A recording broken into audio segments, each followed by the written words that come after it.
Good morning. Welcome to GMA's crossover recap webinar. I'm Tom Gale. I'm the director of GMA's Government Relations Office, and I want to thank you for taking the time to participate in this webinar. We anticipate to take less than 30 minutes of your time to talk a little bit about legislation that failed to cross over on day 30 of the legislative session, but also to talk about bills that are still pending and have a chance for passage leading into the final 9 days of the session. At the end of this briefing, we'll take questions that you're able to submit using the menu bar on your screen. We'd encourage you to adjust your volume. We try to speak loudly, but we'd encourage you to adjust your volume to make sure that we're audible during this webinar. We're going to start by having the GMA lobbying team introduce themselves, and then we'll get on with the program. Thanks, Tom. I'm Rushi Patel. I'm the Associate General Counsel here at GMA, and I'm also the legal support for the lobbying staff up at the Capitol. This session will mark my 6th session up at the Capitol. I'm Michael McPherson. I'm in charge of revenue and finance issues for the governmental relations team. This is my 11th session and my 4th session with GMA. I'm Marcy Rubinson. I'm the Deputy Director of Government Relations, and I've been with GMA at the Capitol for 10 years. My name is Justin Kernan, and I work on the public safety issues, and this is my 3rd session with GMA. And I'm Catherine Fleming. This is my 3rd session with GMA, and I cover environment and natural resource issues. Now let's talk about some of the policy issues. There's an expression that I like to say, thank God we don't get all the state government we pay for. Well, in that vein, there are many bills that GMA's legislative team deals with every session that we're trying to stop because they're problematic for cities, they're bad for city governments, and constrain the work that city officials are elected to do. We'll give you a short list of these problematic bills that failed to cross over by day 30, but please look at the legislative alert, which we plan to send out later today, for a more comprehensive list of these bills. There were bills introduced that would have impacted local option sales taxes, that would have impacted the seating of city councils in election years, that would have impacted insurance premium taxes, that would have impacted and increased truck weights that drive on city streets. Many bills that we felt were problematic that didn't cross over. We'll have, as I said, a comprehensive list of those in our alert that goes out later today.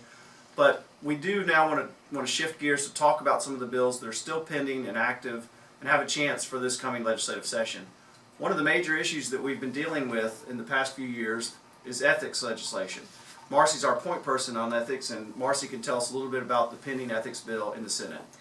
Thanks, Tom. We are very excited about House Bill 370, which would provide relief for elected officials for the fines that have accrued at the State Ethics Commission for failure to file ethics forms.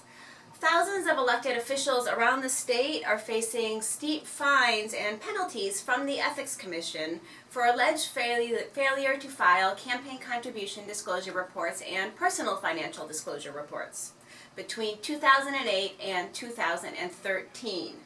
Countless elected officials have told GMA that the threat of fines and penalties from the Commission have deterred good people from running for local office. In 2008, the law for filing ethics forms was changed to require local elected officials to file their forms at the state level rather than with your city clerks. The transition from the local filing process to the state was not well implemented and resulted in massive confusion and huge computer problems and not clear understanding of what was required of local elected officials.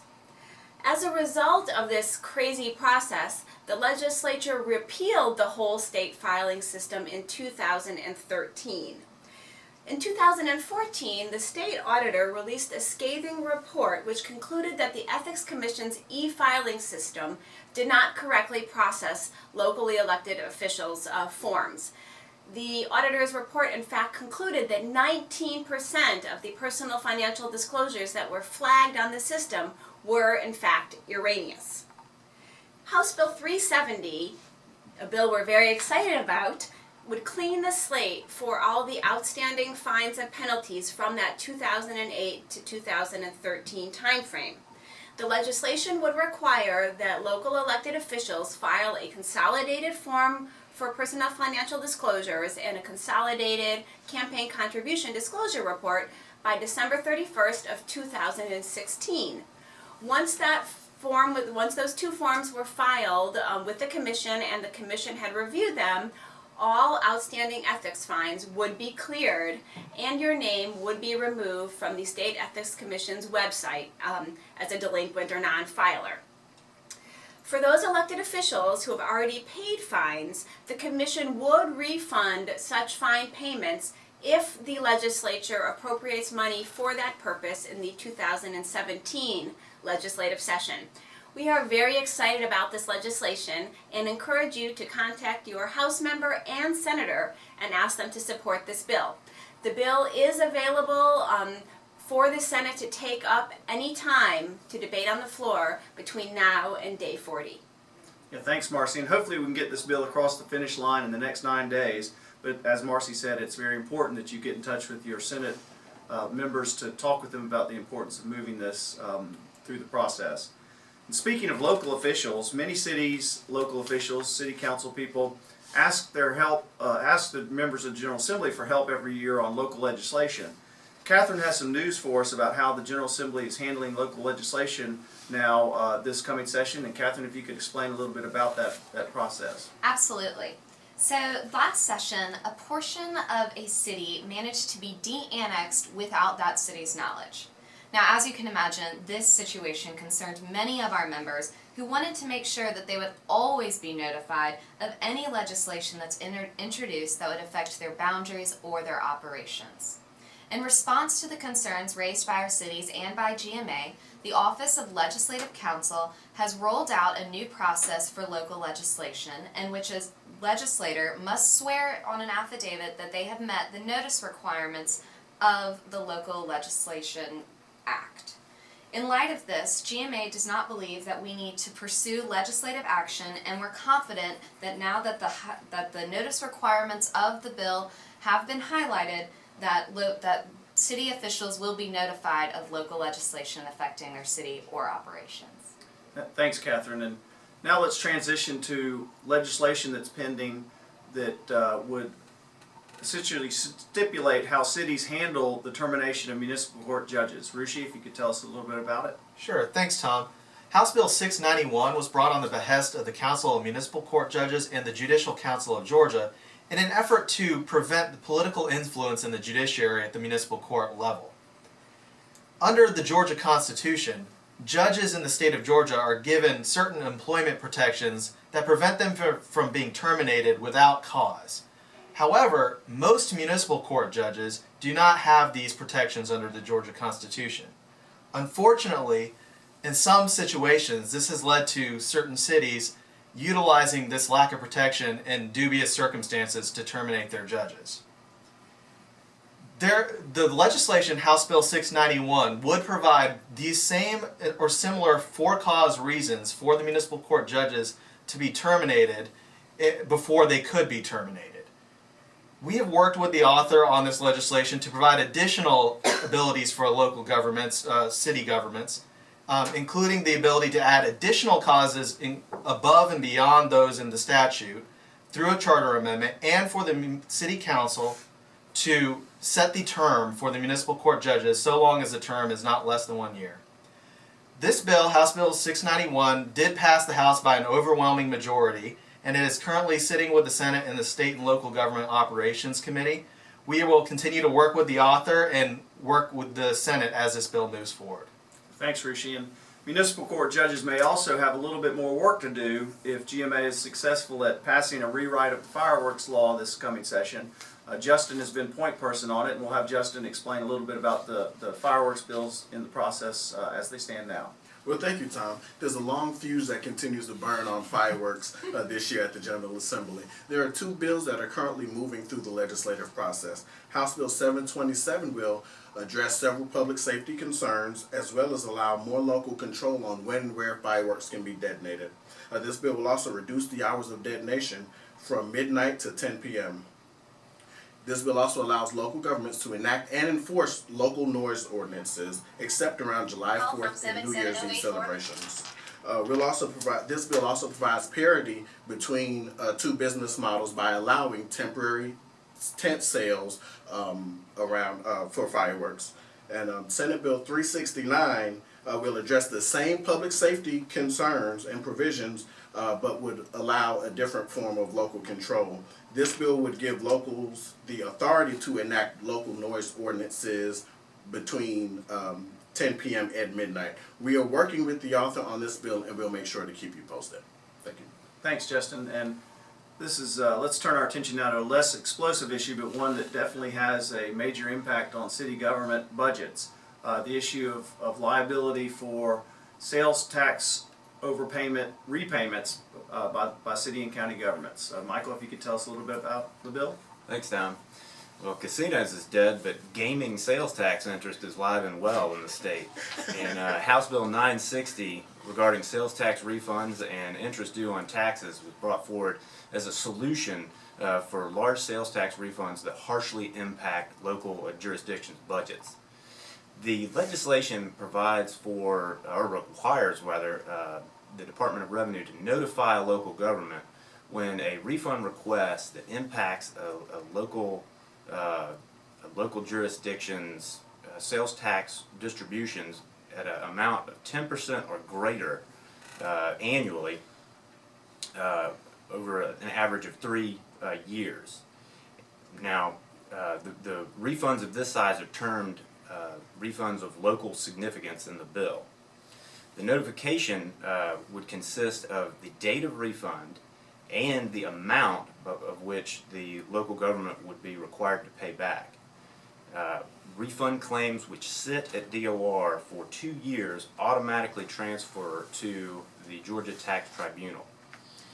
The bill also changes interest from 1% a month, which is 12% annually, to prime rate plus 3% each year. In an effort to balance out the loss in interest that the locals would gain should interest be due local governments, the General Assembly, or the House rather, tried to affect the penalties on ad valorem taxes, penalties on property taxes that are due local governments, penalties on late payment. Currently, a penalty of 10% is added for late payment, and the bill would change it to 5%, then add additional 5% every 180 days thereafter, which would cap out at 20% total. Now, one of the things that needs to be pointed out with this penalty piece is that the counties keep all of the local government penalties, and that's just not right. We are fighting to ensure that the municipal penalties on the municipal levies get returned to the cities, and we'll be working with the Senate to ensure that. And also, we need to clear up some ambiguities in the notification process. But other than that, it's a good bill. We support it, and we encourage you to speak with your legislators about it. You know, money is an issue, as we all know, and transitioning, we want to talk a little bit about a bill that relates to governmental contracting and some requirements that would be imposed should legislation pass. Marcy's been our point on this, and if you could tell us a little bit about the procurement contracting legislation. Thanks, Tom. Senate Bill 327 affects all local and state contracts. It requires that the state, counties, and cities include a provision in every single contract that you sign over $1,000.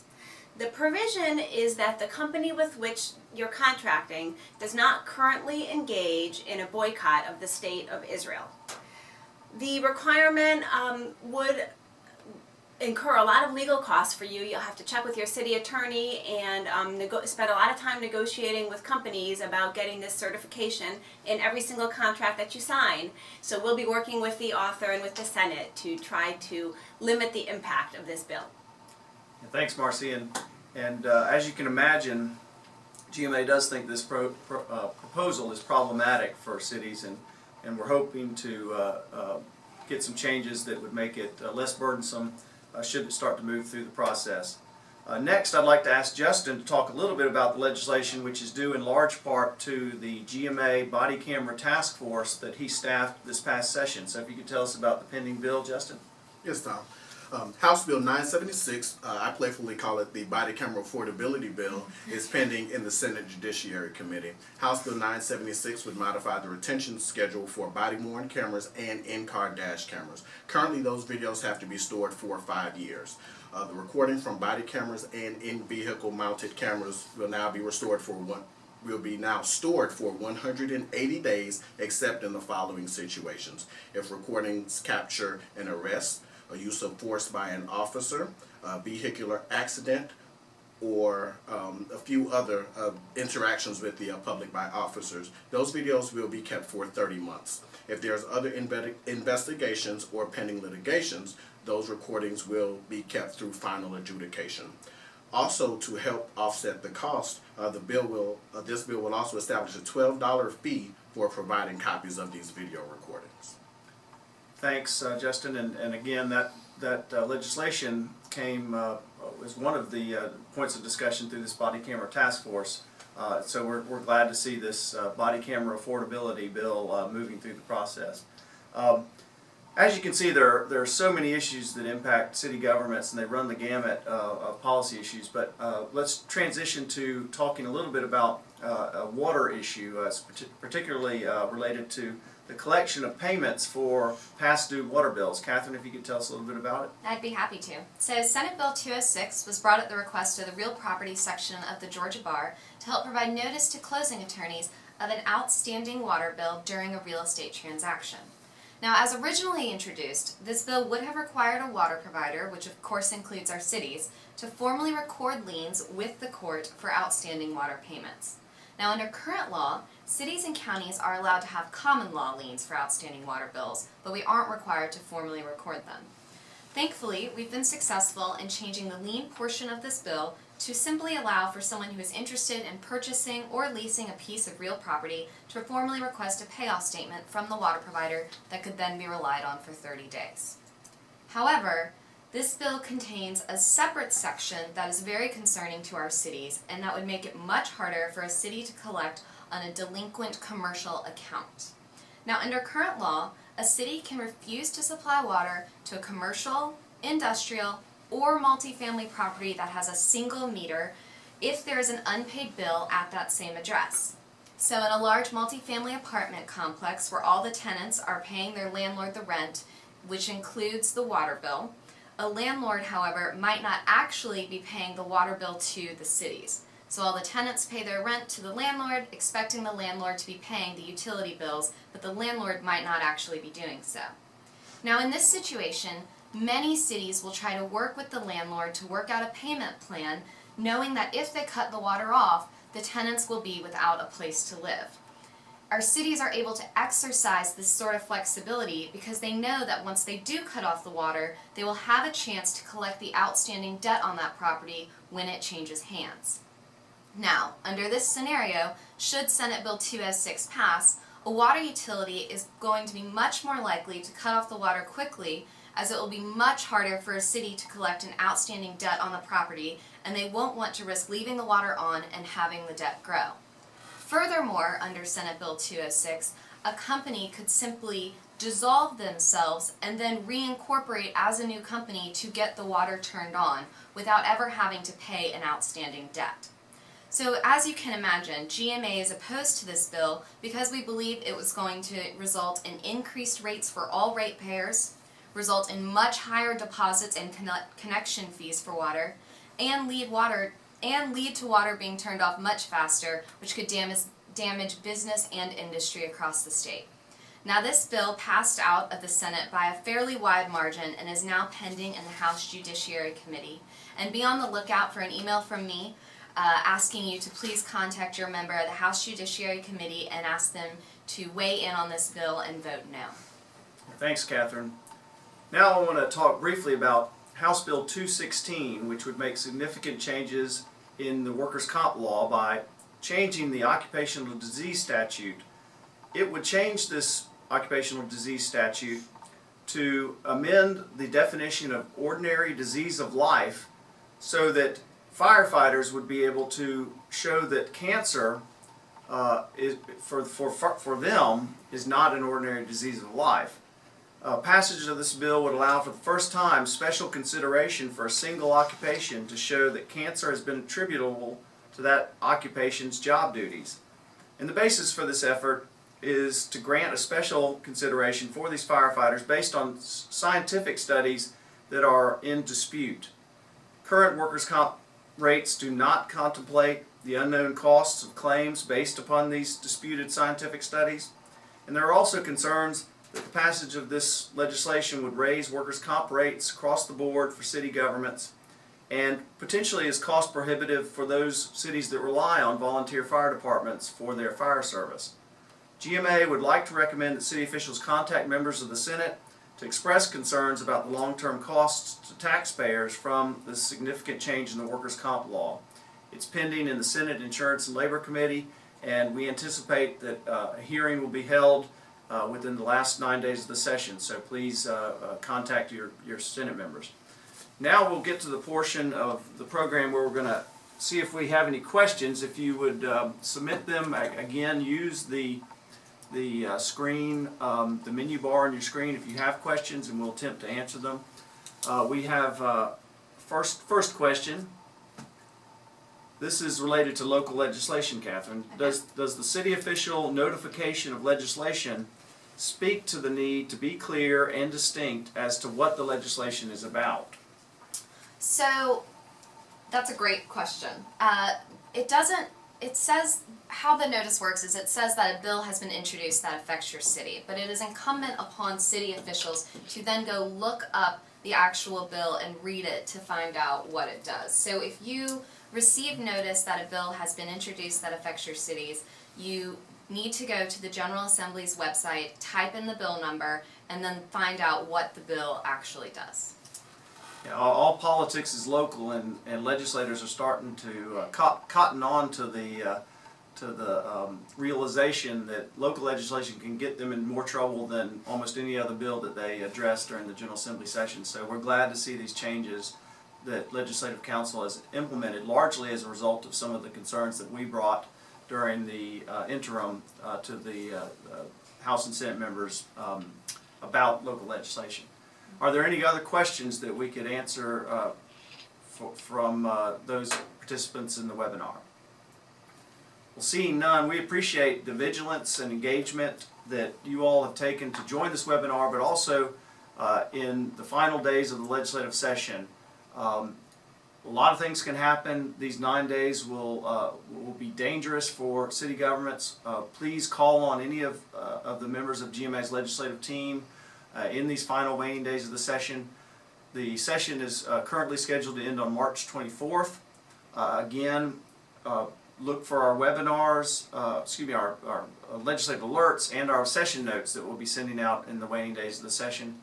And again, we appreciate you participating on this webinar. Thanks so much.